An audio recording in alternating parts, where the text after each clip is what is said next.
our WHO colleagues today because this is an incredible opportunity for adolescent health and for what we're able to do going forward. I am going to also, while we're here and while we're talking, just give a couple of housekeeping things. One is that we are going to be live streaming to Facebook, and also we're going to be translating this in real time. And so I'll put that information in the chat for how to live stream. My name is Risa Turetsky, and I am the North America representative, the vice president for IAH, and I'm also the chair of the education committee.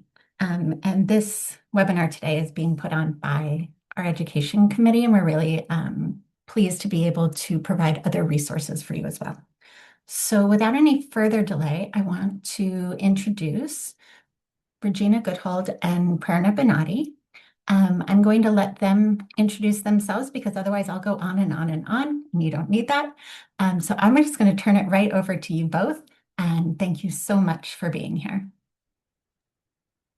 Thanks so much, Risa. Really, we're so grateful for the invitation and the opportunity to share with you two recent guidelines from WHO, guidance documents that have come out very recently, late last year.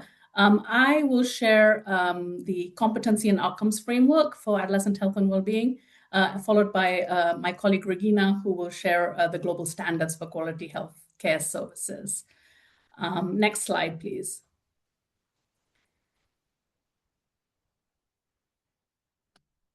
So very quickly, there's a background of work around competencies and outcomes for adolescent health that WHO has been engaged in for quite a few years. In fact, the first edition, the 2015 edition of Core Competencies, was developed and had a series, and you can see the document nicely there.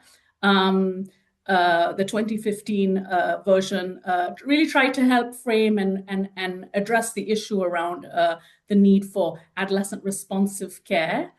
I see my slides have disappeared, sorry.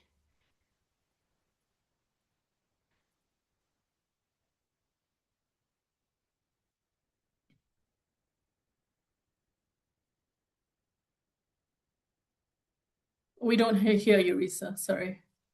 Is that okay? Do you see them now? No. No. Oh, no. Shouldn't be asked. There we go. We're back. Okay, great. I won't mess it up again. Great. Thank you. Fine. No, exactly there. Thank you. Yep. So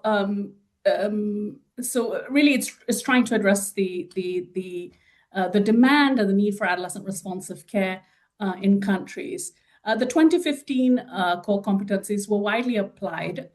However, we felt it was time to update them in the context of emerging priorities for adolescent health and an updated global competency framework that was developed by WHO to support our universal health coverage objectives. Next slide, please. So the guidance as it is now, the 2025 version, positions adolescent health more centrally in healthcare curriculum and healthcare worker education. And so it's designed really to align current healthcare worker education with adolescent health needs, and it provides a reference for curriculum content. It is not a curriculum in and of itself. It is designed to assist in the development of national curricular development.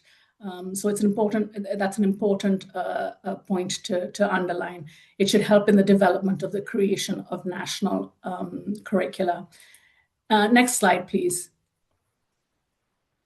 The document results really from a collaboration between WHO and the people who it intends to address, the folks who are the intended beneficiaries of the guidance, which are adolescent healthcare service providers, educators, policymakers, and young people themselves centrally in the collaboration effort.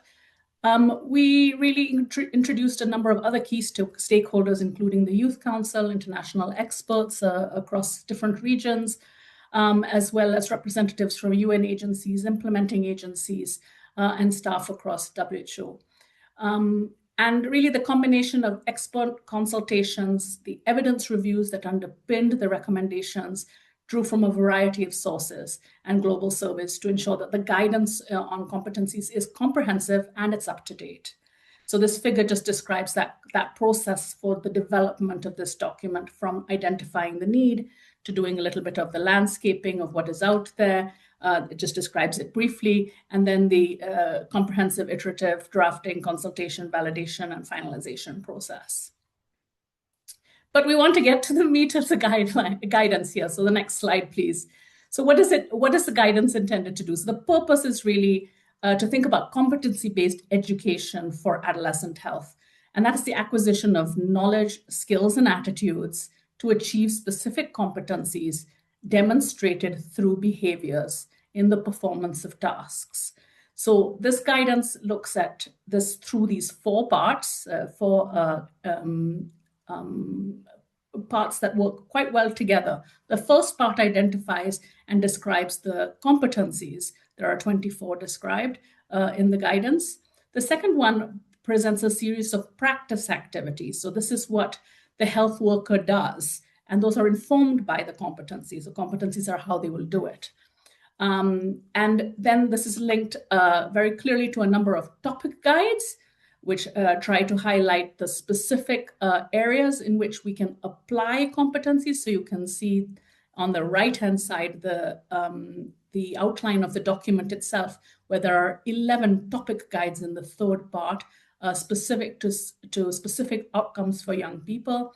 And finally, a fourth part related much more to the implementation, so how to prepare for the introduction of the revision of such curricula in a national context. Just as a reminder then, competencies are behavioral. They are a person's ability to integrate knowledge, skills, and attitudes, and they are demonstrated through behaviors. Practice activities are functional. They are the core functions of health practice, and they encompass groups of related tasks that require the application of knowledge and skills, as shown in the graphic there. And finally, we also talk about competence, and competence is a more integrative term. It sort of integrates the application of knowledge, skills, attitudes, and competencies, and defines a level of proficiency, if you will. Next slide, please. So the first part I'll take you through is the competencies themselves, the competencies and behaviors themselves. Next slide, please. This is a somewhat complex graphic, but just to show the content of the guidance document. Competencies themselves are arranged according to 6 domains there, and you can see them in that circle in the middle. From people-centeredness, that's the number 1, decision-making, number 2, communication, number 3, collaboration, number 4, evidence-informed practice, number 5, and personal conduct, number 6. Each of these are associated with a series of between 4 and 6 specific competencies, and you can see them in the colored boxes that are surrounding the circle. So for example, people-centeredness, competency 1 says places people at the center of all practice. And these competencies were explored and assessed with respect to adolescents themselves. And within the guidance, you can find for each competency specific behaviors that are relevant for adolescent health. In the top right hand of this graphic, you can see in domain 1, for example, people-centeredness, the competency we were just talking about, places people at the center of all practice. Specific behaviors have been illustrated. So provides adolescent-centered care, adapts practice to the adolescent family and community, etc. Provides developmentally appropriate care. So you can see some of the recommendations just as an example for domain 1, people-centeredness, and competency 1, places people at the center of all practices. Our assessment shows these 24 competencies are all relevant, in fact, for adolescent health. And each of these competencies in the guidance defines specific behaviors relevant for adolescent health and well-being. Next slide, please. So here's a very specific example related to mental health. So if we can imagine a situation where a 14-year-old presents to the school nurse with a headache, for example, the nurse can take a comprehensive psychosocial history using a HEADS assessment. A HEADS assessment includes an assessment of the home situation, education, eating and exercise, activities, drugs, suicidality, sex, and safety. So the assessment is done by the nurse, and the assessment finds symptoms of low mood or poor school attendance and increasing non-suicidal self-injury. Some of these symptoms warrant disclosure to the parents of the adolescent and to other health professionals potentially. So here we've applied the 6 competency domains for this particular example that a health worker, that describes what a health worker performs, so how they do it, and underlines their competencies, what they're doing. So the application in this case for people-centeredness, the nurse listens in an empathetic, non-judgmental, and respectful manner, which allows the adolescent to feel comfortable discussing their mental health concerns by going beyond their presentation complaint of headaches. The nurse can provide adolescent-centered and integrated care, just as an example. And of course, then this is taken across the 6 domains for an application in the mental health in this specific case. Next slide, please. The guidance itself has a number of practice activities. Next slide, please. And these are quite useful. There are, in fact, a number of them, close to 30, I think, practice activities across 3 areas of individual health, population health, and the management and organization aspects. So this figure here describes the 3 practice activity areas, and each practice activity describes a core function of health practice. So it's looking at a group of related tasks. And a number of practice activities may be required for a single clinical encounter.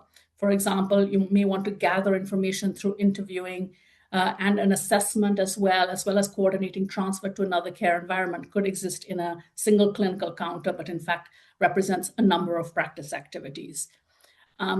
And this guidance document describes these for all 3. And here I've tried to just identify in yellow, so you can see there, where the specific tasks related to adolescent health are further developed in the guidance. So under gathering assessment, for example, there is a specific mention of important specific tasks related to adolescent health, same for the population health, and then as well for management and organization. So for example, under registering individuals for health services, there are specific tasks related to adolescent health and development that are identified in the guidance. Next slide, please. Finally, and subsequent slide, we're looking also at topic guides as part of this guidance. And there are, in fact, 11, next slide, please, 11 topic guides that are presented in the guidance to inform curricular content in relation to specific knowledge or specific skills conducive to the acquisition of required competencies. So a number of them relate, in fact, 7 of them relate to specific health topics. So for example, mental health, as we talked about earlier, but also, as you can see, nutrition or chronic health conditions, injuries, and violence. And then in addition to those 7, there are 4 that are more cross-cutting, related to ethical practice or transition from pediatric to adult care, for example, telehealth, and as well as integrating anticipatory guidance. There are a number of examples within the document itself. So for example, a really nice one describes the situation from Thailand around how curriculum design covering specific topics and specific cross-cutting topics were introduced, and how that was picked up within the context of and applied within the context of Thailand. Next slide, please. For a specific area, for example, nutrition, as the one we had looked at earlier, the document will have described both the knowledge and the skills that are required. So, and these are for all of those 11 topic guides, a series of adolescent-specific and adolescent development-specific knowledge and skills in the document. And then it identifies practice activities specific to the skills as a way to help cross-reference. Again, on the right-hand side is the outline of the document itself, and you can see where this, for example, nutrition is one of the topic guides that is available. Next slide, please. Finally, we can point as well to some support for implementation of this through curricular reform in countries. We have, next slide, please, embedded this within the process, the national planning and implementation process of AHA, which has been used by many countries, and was launched only a few years ago. Now, our AHA 2.0, this is the document, and many of you may be familiar with it. And in fact, we have aligned the introduction or revision of curricula, so the planning and preparation of this process to look at competencies and outcomes, or strengthening competencies and outcomes through the AHA country process. That means some part of it is embedded within a needs assessment, what is needed in the country. Some is embedded within the landscape analysis, which helps us describe what is available in terms of frameworks, policies, and existing curricula, how to set priorities for what needs to be changed, and how the landscape analysis and the needs assessment helps us to assess what elements of revised curricula are the most important through a priority setting exercise, the importance of building the capacity of education and training initiatives in particular, and finally to remember to develop, implement, and of course evaluate before beginning the cycle again to define what gaps might be in the future. So a process there in place already, the AHA process, that is really trying to get to support countries to develop plans, develop and implement adolescent responsive plans. I have only two more slides before I hand over to Regina. I want to say that within the guidance itself, there's a lot more detail about how curricular content can be developed and different steps with which actual national curricula can be designed using the competencies and outcomes that are presented in the guidance. And importantly, providing relevant examples, but also references and other information that may help populate different elements of the curricula. And that's it's really important, I think, this part, because it is helping to link the curriculum directly with the outcomes that it should be rooted in terms of ensuring that it's relevant for the performance of the practice activities. So a really important step here to develop the curricular content in a way that is linked to outcomes specifically. Finally, an annex is provided, so that's the last slide here. The annex is available, and there are a number of training resources that are already out there. You'll have access to the slides, and you're welcome to take a look at these readily available courses that can help support training for adolescent health online, and I think are a great global resources for folks to benefit from. With that, I'll hand over to Regina for a discussion on our global standards. Regina, over to you. Thank you very much. And I would also like to say a big thank you for the invitation, the opportunity to present here in this webinar today. And also thank you to all of the participants. I quickly went through the list, and it was really nice to see some familiar names and faces. So as Perna has said, the two of us, we work on adolescent health within WHO in a newly merged department that's called Sexual, Reproductive, Maternal, Child, and Adolescent Health and Aging. My specific focus within the area of adolescent health is really adolescent health measurement. So I'm the data person in the team. So now to the standards, and of course the documents, the global standards and the document that Perna just presented are very closely linked. Some background information on the global standards for quality healthcare services for adolescents. So previously, there really was a big problem that healthcare services did not meet adolescents' needs. And so there really was a need for guidance on how quality of care could be improved. So that is the key reason why in 2015, the first edition of the Global Standards for Quality Healthcare Services for Adolescents was released. Now that's over 10 years ago. And since this first release, over 90 countries have adopted or adapted the standards to their context. Next slide, please.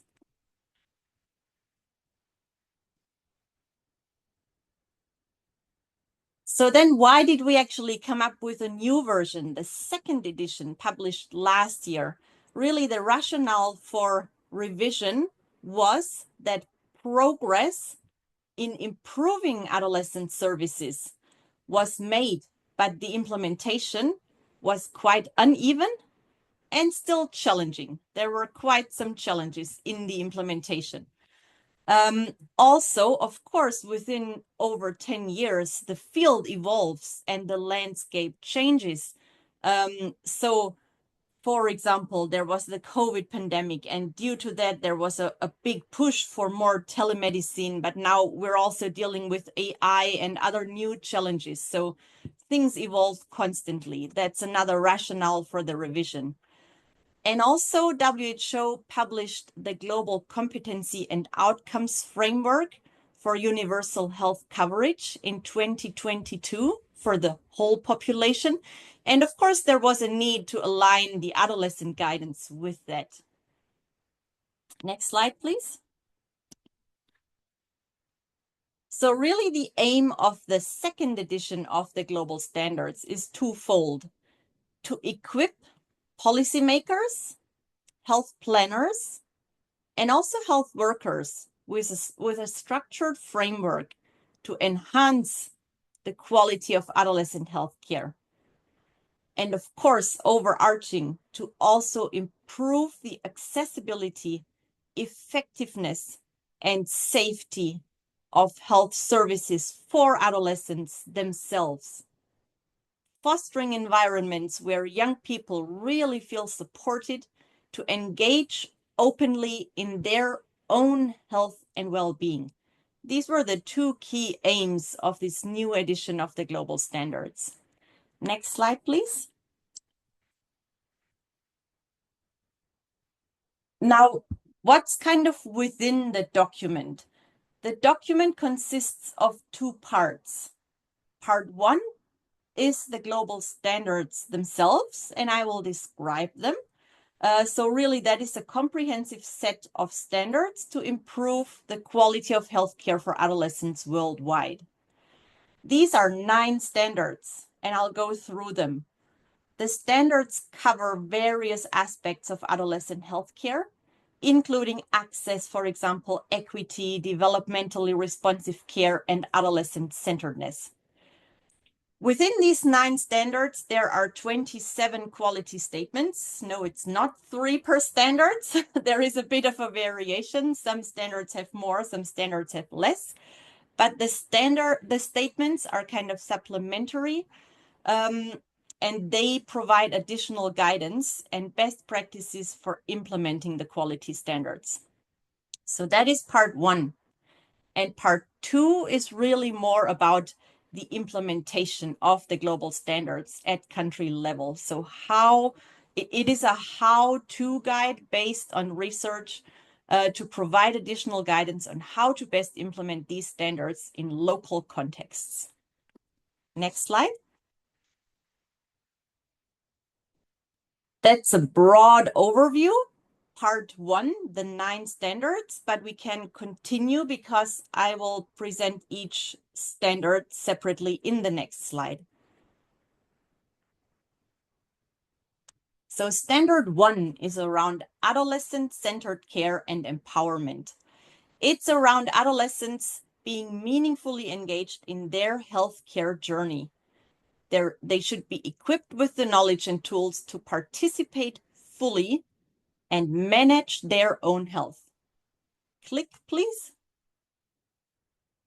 Standard 2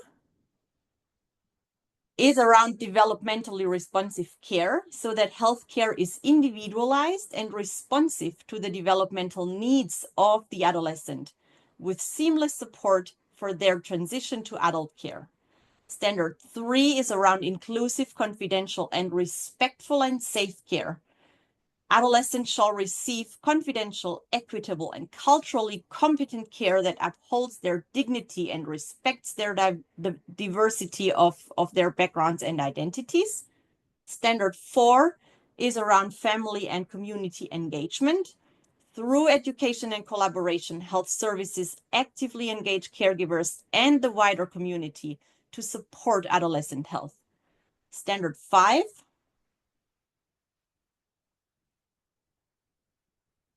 is around competent human resources, and this totally links to Perna's part of the presentation, so that all staff are equipped with the knowledge, skills, and ethical understanding to deliver developmentally appropriate, rights-based, and evidence-based care to adolescents. Standard 6 is around comprehensive health benefit package of care. Health services provide an evidence-based, well-resourced, and integrated package of care that addresses the full spectrum of health needs and ensures seamless referrals to access external care options.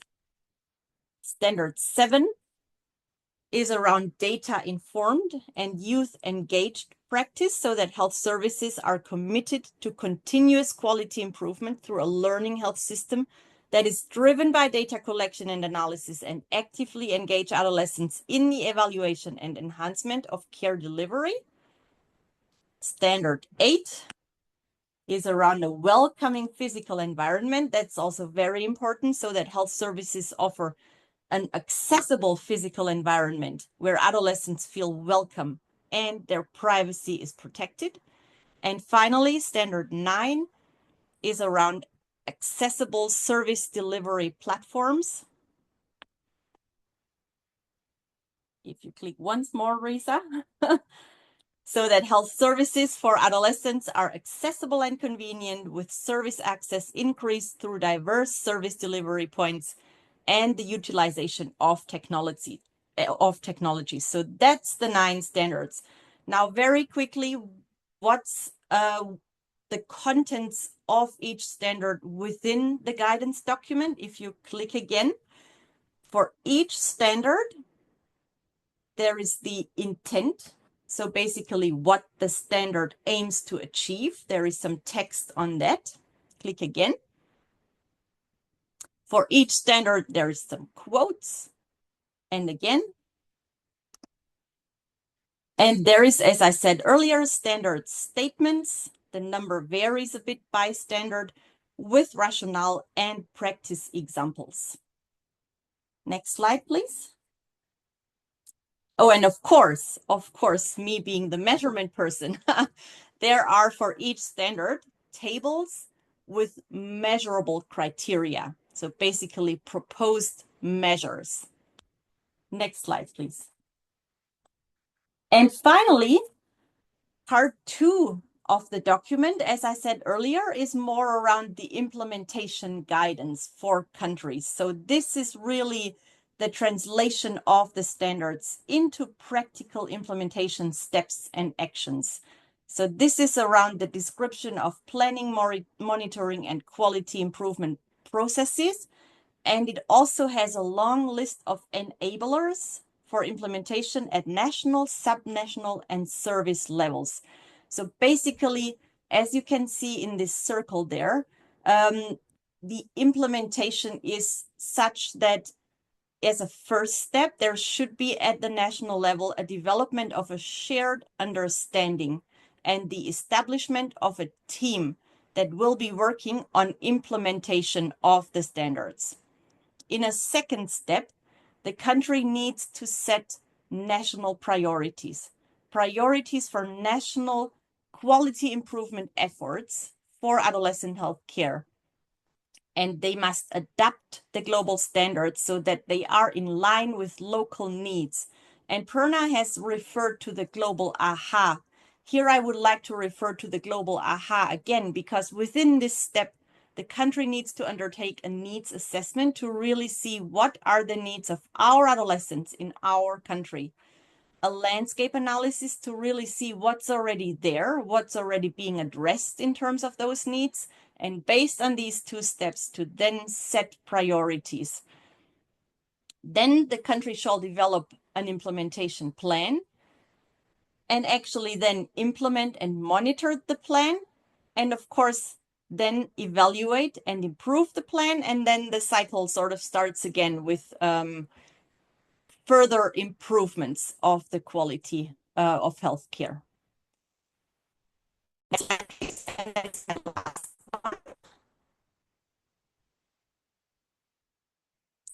In terms of next steps, so what are we actually doing now that these documents get published? Regina. So our next step of the process is organization workshops with our 6 regions and their countries. Also, on this Regina, to can you pause for a second? We're also, of course, facilitating application of the competencies and outcomes in selected countries. And finally, for the standards themselves, we're currently developing a measurement approach because that was one of the challenges with the previous edition, that it was really hard to measure the standards. So right now, because there are so many different things to be measured, and also when I presented the slide on what's the content of each of the standards, there is a big table of measures, things that can be measured for each standard. But so what we're doing right now is to try and reduce this list to really the key things to be measured within each standard. And then we're translating this into indicators.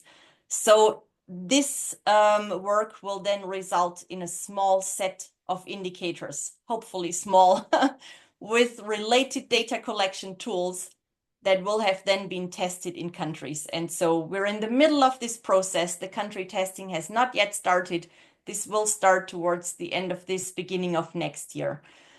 So that's what we're up to. You have the 2 QR codes that take you directly to those 2 documents. And with this, I will hand it back over to you, Risa, and thank you all very much for paying attention. Thanks. Thank you so much. Regina, I just want to start off by asking you, we lost your audio for about 15 seconds. Can you just repeat what you said about those first 2 bullet points, and then I'll host a question and answer. In the meantime, please put your questions in the chat. We've had a few, but they've been answered. And so, yeah, we would love to hear what you would like to know. Thank you very much, Risa. And I'm sorry, there is a thunderstorm, I think, starting outside. So our next steps, besides the 3rd step that I think you heard, will be to actually conduct orientation workshops for all of our regions and their countries to introduce these 2 documents and to get more countries on board to actually implement this. And of course, we're also facilitating application of the competencies and outcomes in selected countries. So this is broadly, very broadly, what we are doing at headquarters at the moment to hopefully increase uptake of these 2 documents. Wonderful. Thank you so much. I'm really excited again to have Perna and Regina here today. We worked really hard to develop these standards and competencies, and I do want to say that the development process was a tough one. We included a survey of young people from around the world, and we talked to experts around the world. We developed a technical working group, which many of you were on. But we really had to sort through what do adolescents need now, and what do we need to be able to think about a little differently than maybe we did 10 years ago.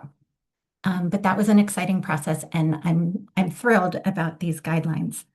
I'm going to start out with a question, which is we get a lot of requests and questions at IAH for like a sample curriculum or something that someone at a university could use, right? So we get this question a lot from individual professors who really want to be able to teach adolescent health or medicine in their university, and they're looking for somewhere to start with a curriculum. And when we talk about AHA, it's more of like a country level development. And so I wanted to know what your thoughts are about how would somebody start? Is there somewhere that they can go for samples, or how would they use the competencies to develop that curriculum? Thanks, Teresa. It's a really good question. How do we get in? Where do we get in? And where do we begin? Sometimes it feels like a very long piece of string, and you're not quite sure where the beginning is. So no, I totally hear you. I think from our perspective, at least, and I think in most of the work we do, we try to make sure that there is some opportunity for regional sharing and regional learning is part of the reason why we're doing some of these regional workshops and orientations. So I think for specific folks who are interested, I mean, you can also reach out to Regina or myself. We try to default then to our regional colleagues and our country colleagues as a first point of reference. They often understand the specific context or may have specific examples that are already adapted or partially adapted. So perhaps you're looking for something in NCDs, but it's already available in mental health in a specific country that could be adapted or cross-referenced. So we try to start there. The other resource, of course, will be the existing open online courses. They also provide a great resource, so that in that last page of my slide set, there are a number of open access resources that folks can adapt, that can be used to start looking at competencies of providers. So this is not general competencies, of course. We're talking here about providers in particular. So the audience for the core competencies document here is largely ministry health officials who are implementing pre-service, in-service training or continuing education programs in particular. So for those audiences, not perhaps, it would be a different training program, I guess, for an undergraduate or other courses. But of course, those are also exist. A number of them are out there, including one that is forthcoming by PMNCH, looking also at adolescent health and well-being for a more general audience. So the first point would be, you're welcome to reach out to us. We try to look for local resources, and then those training modules that I provided on the slides would be an option. Back to you. Wonderful. Thank you. That's really helpful. And I think that gives us a lot of places to start and to refer people. And I really appreciate your offer that we can refer people to you for resources. We would love to do all of that and to work together on how we can support even more. I'm going to invite Melis to ask her question and to unmute. Thank you so much, Prerna and Regina and Teresa, for this wonderful presentation as always. I just wanted to ask, we know that many countries lack this adolescent health workforce, and what you're doing is very important for us all working in those regions. But for the long-term development of specialists within our own countries, what mechanisms does WHO recommend for us to build a sustainable workforce that can lead the education, research, and clinical care in this field, maybe without depending so much on the international resources? So that's my question. Thank you so much.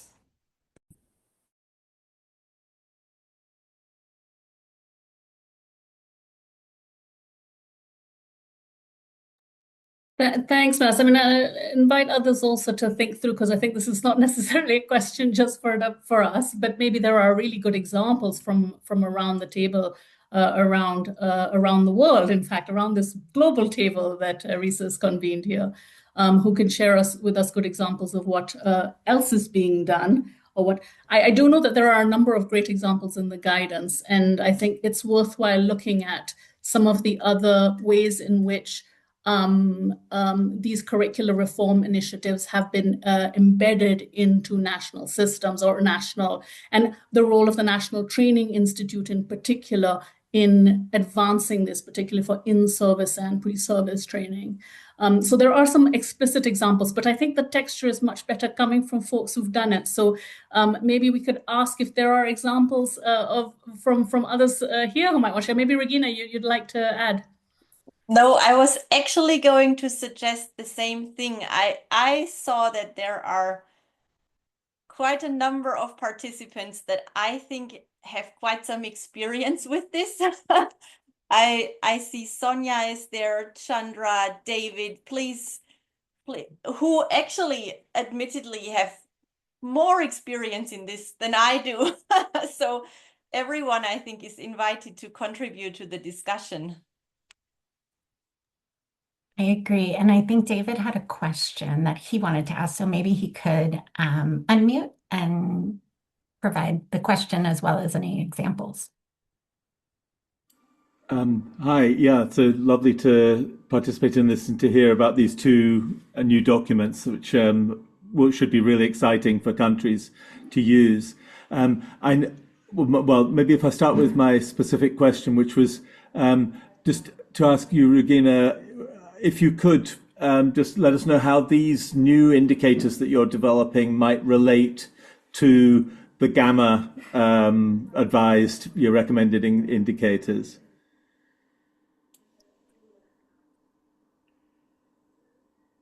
Should I go ahead, Risa? Yeah. Thank you. Thanks for that question, David. So really, the gamma recommended indicators, 47 of them, are very much focused on health behaviors and outcomes, when this is not really what we're looking for here. Here, we really want to measure sort of more the processes. So I want to say I would look at this indicator set that's to be developed as more of an appendix to the gamma indicators. So what we're doing is really, we've gone through all of the measures that are listed for each standard, and we have tried to prioritize the measures. And for the prioritized measures, we are looking at what's already available in other key documents, such as this one I've mentioned before, indicators around child health, what's already there. So currently we're doing a mapping for the prioritized measures of indicators that are there. And in the next step, there will certainly be gaps for measures that are not covered in existing indicators yet. We will be developing indicators. And then in parallel, we will develop data collection tools. And then do the country testing. But as I said, honestly, there is no close link to the gamma indicators, because the purpose of the indicators is quite different. The gamma indicators are supposed to give you an overall pictures on how well or not well the adolescents in a country are doing in terms of many different outcomes. And this indicator set here is really specifically to then measure the processes related to the quality of care. Excellent, thanks. Yeah. If I may just, I hope if I may this just answers your question. Yeah, if I may just then comment on the development of the expertise at the national level. I think that very few countries have, if you like, a subspecialty of pediatrics, which is adolescent health. And I think that that has to be a basic approach to developing, if like showing that it's a recognized group, that it is a subspecialty that is needed within medical care, but also in nursing care and all the other medical professionals, and to give it that recognition that this is a subspecialty, and that you need to get proper training in that age group. That they aren't just big children or small adults, and they have special needs and special care is needed for them. So that would, to me, be, if you haven't got that in your country, it isn't a recognized subspecialty. I think that has to be at least one of the starting points. David, thank you so much for that and for your excellent question. Um, I'm just mindful of the time. We have about 10 or 11 minutes left. I love having time for conversation, so this is really nice. I wanted to request Nikki to ask your question. Thanks very much, Risa. So I'm a community pharmacist by training. So I think this is going to build on David's last question. And, we see many young people because you don't have to make an appointment. They can just walk in. But I think I've been many years in adolescent health, and so I know that this gives me an opportunity with these documents to go out there to my profession and try and focus them on this. But I do feel that there may be a link document that is needed, because I think if they just if my profession hit the two documents as they stand, they would feel that was oh, I can never meet these standards. But actually having something for those who are generalists, maybe there are many family practitioners, doctors who would feel the same way. WHO has a collaborating relationship with the International Pharmacy Federation, which represents 4 million pharmacists worldwide. So it's just thinking, is there a kind of bridge between these documents and using this publication as a focus to reach other professionals, optometrists, dentists, who may not see themselves as adolescent health professionals, but could actually be a big critical mass with a bit of focus around where to start with the documents?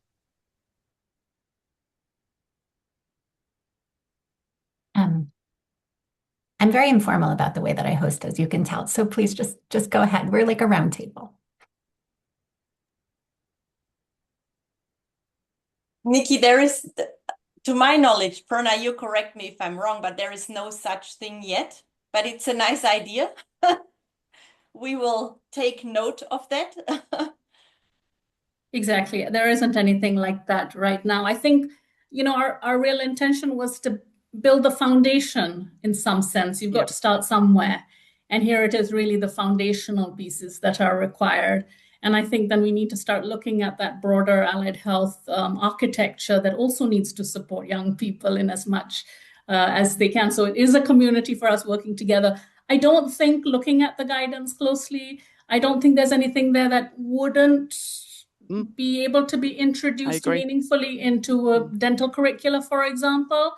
I can't see that would necessarily, there isn't anything that wouldn't make sense, but then it is a bit more of a leap, I guess, is what you're saying. And so that is, I think, something that we need to be mindful of in the next sort of phases as we think about what are the other derivative products we may want to generate from this one. Thank you for that idea, though. Super, thank you. I'm going to call on Nurai while I try to collate all the rest of the questions that have come in. Actually, I will ask another question. If someone is intending to ask the other questions, that's okay. And I don't expect an answer to my question to start with. I will just ask the question to make everyone think about it and just invite all of us for advocacy on this topic. So I am intensely concerned about the changes in the global politics and the global funding for health, and what is the impact of the shifts in global funding and how that will impact especially adolescent health. We all need to think about this and just not only think, but proactively start taking action against this global health funding shifts and the effect on the adolescent medicine or adolescent health in general, health and well-being. Thank you so much.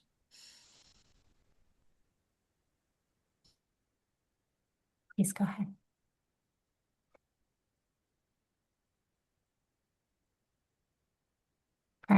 or Regina, do you want to take that? Or we don't need to answer. You said Nurai, right? I don't think Thank there's you. an easy Thank you answer in very any much. case to Narai's question.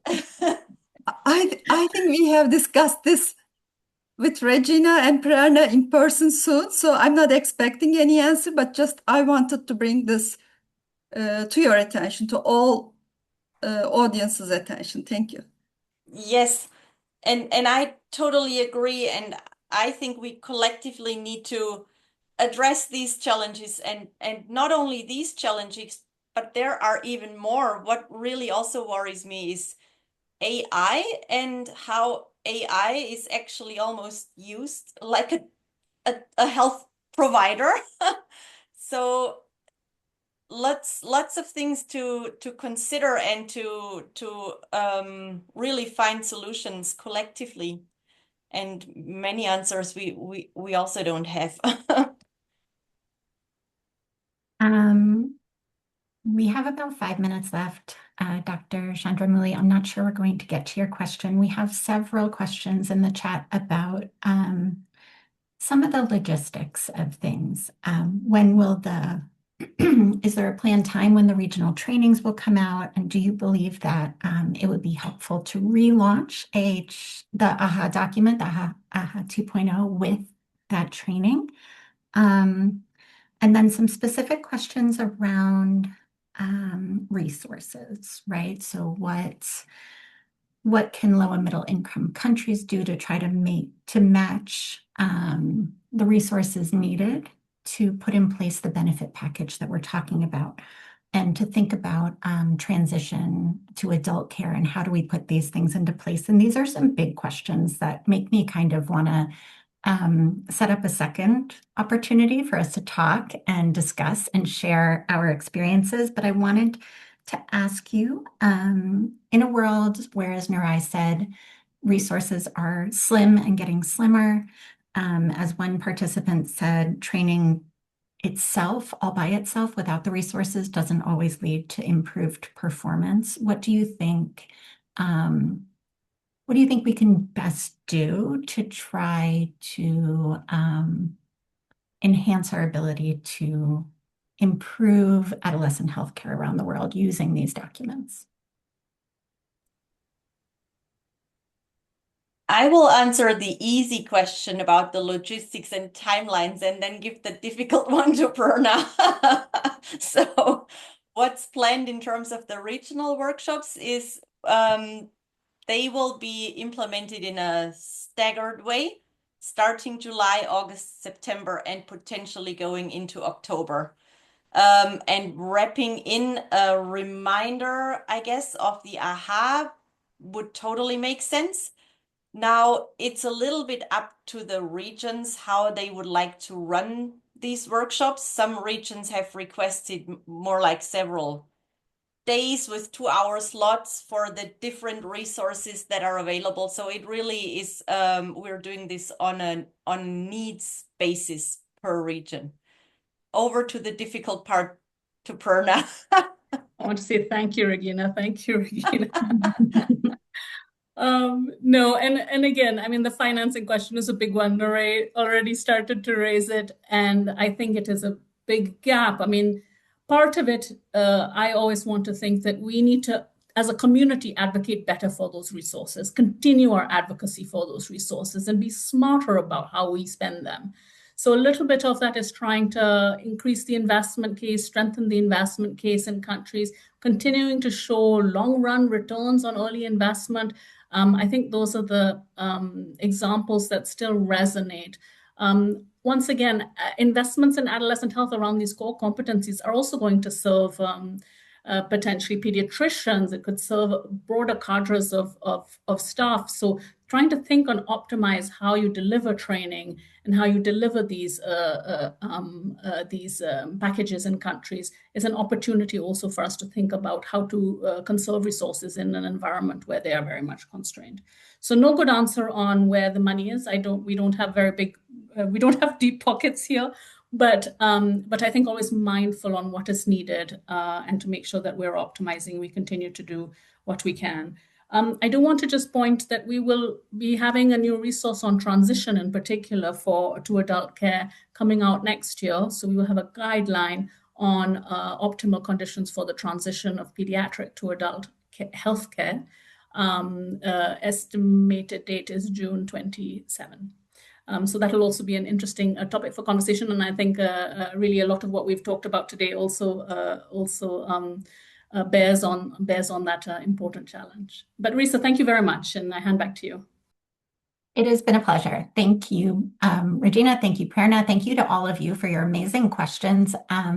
As I said in the chat, we will try to get some responses back to you if we didn't answer you here during the call. We will send out an email to all the participants about where you can find the slides. And the recording of this presentation will be available on our IAH YouTube site, which is IAH Global. And I put that in the chat as well. I can't wait to do this again. I think we should. And the brainstorming here and the expertise that you all bring is amazing. So thank you again. And I wish you a wonderful day. Bye, everyone. Everyone.